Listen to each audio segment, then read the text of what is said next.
në transmetim të drejt për drejt, do të shkojmë këto momente me ngjarjen e ndodhur para disa ditësh kur disa prej aktivistëve nga gjithë bota në rrugën e tyre në nisjen drejt Gazas për t'i dërguar ushqime dhe medikamente janë ndalur në ujëra ndërkombëtare, janë ndalur pikërisht nga Izraeli, nga forcat izraelite, ku janë trajtuar në mënyrë shnjërzore. Ne kemi denoncuar se janë mbajtur të ndaluar me sy të lidhur, janë tërhequr zvarr.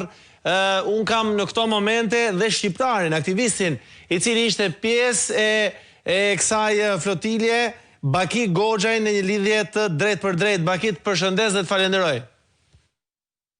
Ju përshëndes dhe unë ju falenderoj. Pikë pari, më vjen shumë mirë që jeni kthyer, shëndoshe mirë pranë familjes tuaj dhe uroj që gjithçka të ketë kaluar për ju, sigurisht edhe për familjen, ndërkohë që dua t'ju pyes pak, ishit nisur drejt Gazës teksa u ndaluat nga autoritetet izraelite. Keni denoncuar pak më parë edhe në rrjetet sociale, kam lexuar se ju kanë lidhur syt, ju kanë tërhequr zvarr, ju kanë dhënë vetëm bukë ujë. Çfarë ndodhi pikë së pari në momentin që u ndaluat?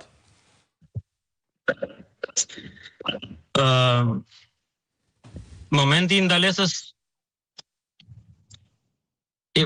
vretëm një anije të madhe në horizont, pastaj dy skafe të fuqishëm u afruan tek anija jonë.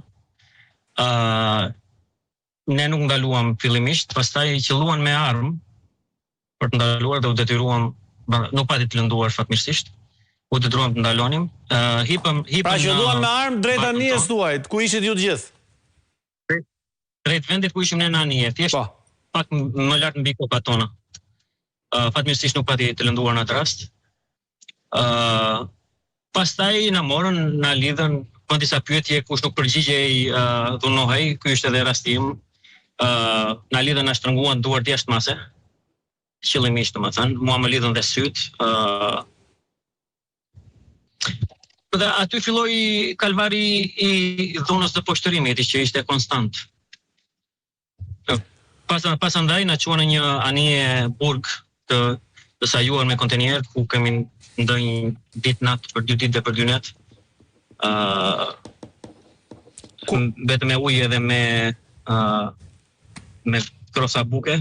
Baki, kur thua filloi kalvari i dhunës, ju kanë dhunuar? Çfarë ndodhi me ju aty? Po, dhuna ka qenë konstante. Sa herë që ne përballeshim me ushtarët, dhuna ka qenë konstante dhe qëllimi me goditja me armë, me plumba për kontrollin e turmës.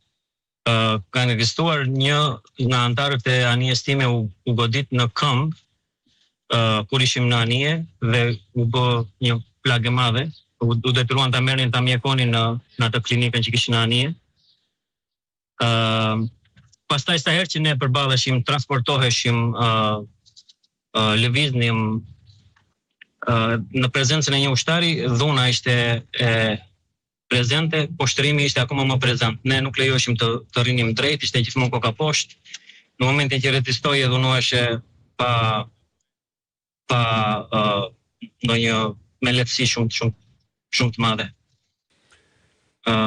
Kur dolëm nga anija, është një diçka interesante, kur dolëm nga anija, mua më lanë në fund, se më kishin pikasur aktiv aty tek kontenierët. Më lanë të fundit e pashi pasaportën time e kaluan në fund, dhe 3 ushtarë u bën bashk për të më dhunuar para se të më dërgonin tek pjesë e procedurave. Pra, për të mos dhënë shumë detaje se mendoj janë të losme dhe të panevojshme.